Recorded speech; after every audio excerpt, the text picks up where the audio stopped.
Well, we found a quail nest about 3 days ago that has hatched, so we celebrate that. And we know that nesting cover is important. We've talked about that in another webisode. But once the eggs hatch, then we need to think about what kind of country we need for the brood, for the little chicks. And so here we have with us today Amanda Gobley. Amanda is an extension associate with Texas A&M AgriLife, working on the quail initiative. So Amanda, number one, I mean, if this nest just hatched 3 days ago, why aren't the chicks still in it? And then two, tell us what kind of habitat we look for if we're talking about brood habitat. Well, Dale, first of all, the chicks aren't in that nest because they are already out and about. They're on the prairie following their mom. That's because, unlike songbirds, which are helpless and featherless in the nest for a long time, quail are what is referred to as precocial. So that essentially means that as soon as they hatch, they're ready to go, they're ready to follow their mother and start feeding. That seems like a pretty smart advantage if you're living on the ground and you got a lot of things trying to eat you. Yeah, absolutely. And in terms of brood rearing cover is important, first of all, for a few reasons. It provides our quail broods with the food that they need in order to survive and grow. So the mother, the hen, for example, needs that protein in the insects that are supported by brood rearing cover in order to produce her eggs. And the quail chicks need that protein in order to support their own growth. So for the first 2 weeks of their life, they'll essentially only eat insects.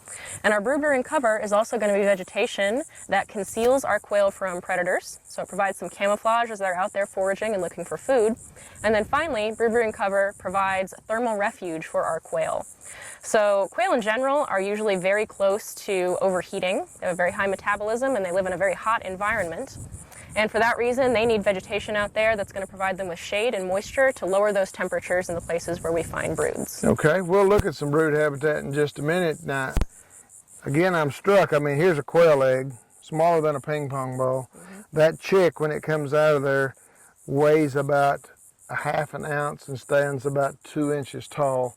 So, I mean, this cover right here where the nesting is looks pretty thick. Could a quail chick negotiate this kind of country, or what do we look for through the eyes of a quail and through the eyes of a quail chick as far as the structure of the country? Yeah, well, we should definitely go take a look at that. Okay. Well, we talked about the fact that chicks especially need insects, and they've got to be able to, either them or mama or daddy, catch those insects for them. You know, we're talking about the smaller grasshoppers, some of the spiders, and some of those kind of things, which are fairly easy to catch, but they still have to be able to negotiate and move and travel through their habitat. And if it's just really heavy grass, it's like a bamboo forest to them. So tell us at quail's eye height, what a quail's looking for in terms of brood cover. Exactly. So if we get down and look at a quail's eye view of our brood rearing habitat here, we'll see that there's a very specific kind of structure that we look for in brood rearing habitat. So typically, plants that fall into this category are going to be a little more broad and leafier near the top, while being sparser and more open at the base. So that quail is going to be, the mama's going to be standing about that tall. Yeah, going to be about 6 inches. That chick's going to be about that tall again. Yep. So again, Exactly. keep in mind the perspective of the critter that we're dealing with. Yep, that's exactly right. And so what that does is that these plants are then able to form a canopy that gives shade and cover to our quail, while also creating movement corridors that they can use when they're foraging for food. Amanda, we've got good plant diversity out here. What are some of the key species that we look for in terms of good brood habitat? Examples of specific plants that make good brood rearing habitat would include broomreed, for example, as well as croton, sunflowers, various types of Texas wildflowers, kochia, things of that nature. Sunflower, I know that a lot of times, you know, we'll see a mama and her chicks in that fairly dense stands of sunflower, but again, it's dense for us and dense for a predator, but down at ground level, it's very open for a quail. Yes, exactly. And also low-growing shrubs like catclaw mimosa also make excellent brood rearing cover. Okay. Amanda, we've talked about the diet of the quail chicks and the fact that, again, they rely upon arthropods, but over the next month, well, then they're beginning to search for seeds and need seeds just like the adult quail has too. And let's talk about the importance of bare ground as far as the ability for those little chicks to find seeds like that. Is this an ideal site right here, or what would you recommend perhaps if we need to make it better? Well, if you're a little bitty quail chick that's just getting started looking for food, bare ground is definitely very helpful. It's easy to scratch in, it's easy to see seeds in, so you do want a little bit of bare ground as well. Not seeing a whole lot of it right around here, but I think if we navigate to another site, we'll be able to find some. Okay, but I guess a lot of people think that, again, that grass, you want the thickest grass you can have, and that's not necessarily the case. So some timely grazing, prescribed burning, some of those tools like that can be useful for manipulating the type of vegetation we'd like to see for brood habitat. Exactly. Amanda, we were talking about the components of good brooding habitat, and we talked about plants like sunflowers and broomweeds, those herbaceous plants, or forbs as we'd call them technically. But woody plants can play a pretty important role, especially as those chicks get a little bit older. So again, talk about what we might call thermal cover, but how that relates to a bunch of broody chicks. Yeah, of course. The woody cover, like what we see right behind us here, plays much the same role that those forbs do that we were talking about earlier. Provides the quail with shade and shelter, camouflage from predators, and it also gives quail hens a place to brood their chicks. Okay, so we're very fortunate out here at the Rolling Plains Quail Research Ranch. We have like 27 different species of woody plants, but we're right in I typically call them quail houses, but we're in kind of a quail condo, if you will. Right now we have catclaw mimosa, we've got algerita, we've got elbow bush, we've got hackberry right here behind us, and that complex, like I said, not only provides the protective cover they need, but the shade during these days when it's 105 degrees, that ability to be in shade is really critically important to these critters.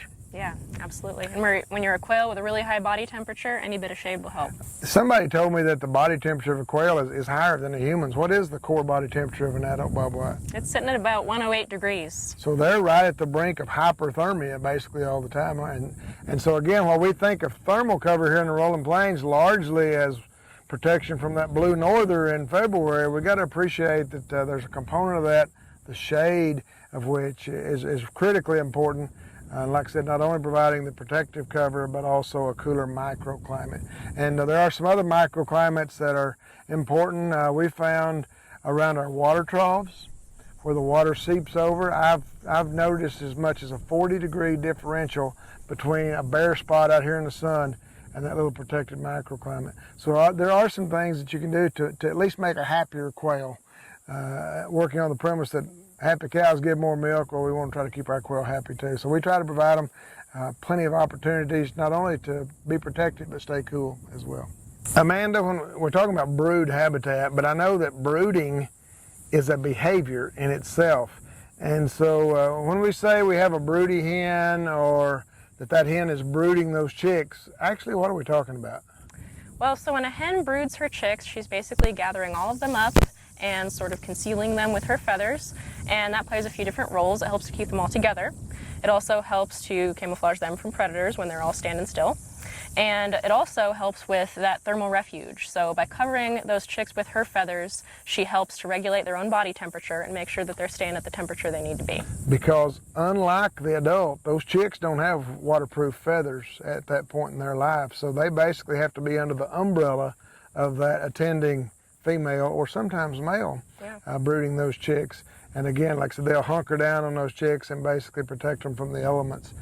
I often point out about Mother's Day of an experience that we had out near Fort Stockton, Texas, where we had 3 different blue quail hens that had hatched chicks within the last week, and a flash flood comes through, and we had those 3 hens. We found them via radio telemetry. They were under 10 inches of silt. And I think it's amazing, you know, you'd ask yourself, why would an adult bird ever drown or be covered by silt? And I have to tip my hat to all mothers by saying that my mother would have gone down with the ship for me. And that's an amazing display of the instinctive maternal behavior that these birds exhibit towards their chicks. Absolutely. They're excellent, very dedicated mothers.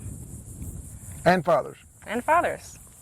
Amanda, we've talked about the importance of brood habitat and what some of the plants are that comprise it. And we're standing in some beautiful brooding habitat as we speak. But what are some of the practices that the land manager can use if he wants to promote better brood habitat? Yeah, and if you want good brood habitat in the spring, the process is actually going to start during the colder weather months, sort of from November about through the end of March.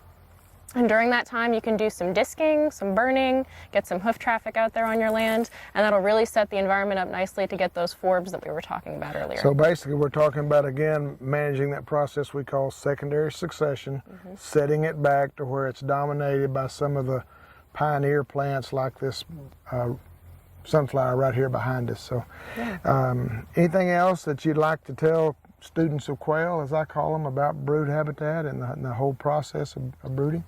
Well, I think I'd like to remind all students of quail that quail do require like a patchy habitat distribution. So when you want brood habitat, you want it interspersed along with the other cover types that quail need. So we want to have nesting cover in there and escape cover as well. So while we talk about the home range or the area that a covey of quail might move over during the course of their lifetime might be 40 acres, we got to appreciate that, again, like you said, a patchwork quilt design on a much smaller scale, because that, you know, for the first 3 weeks of their life, those chicks may not move over 5 acres or kind of thing. So again, everything's got to be in close proximity, interspersion as we refer to it, and that's one piece of the puzzle for making good bobwhite quail habitat. Absolutely.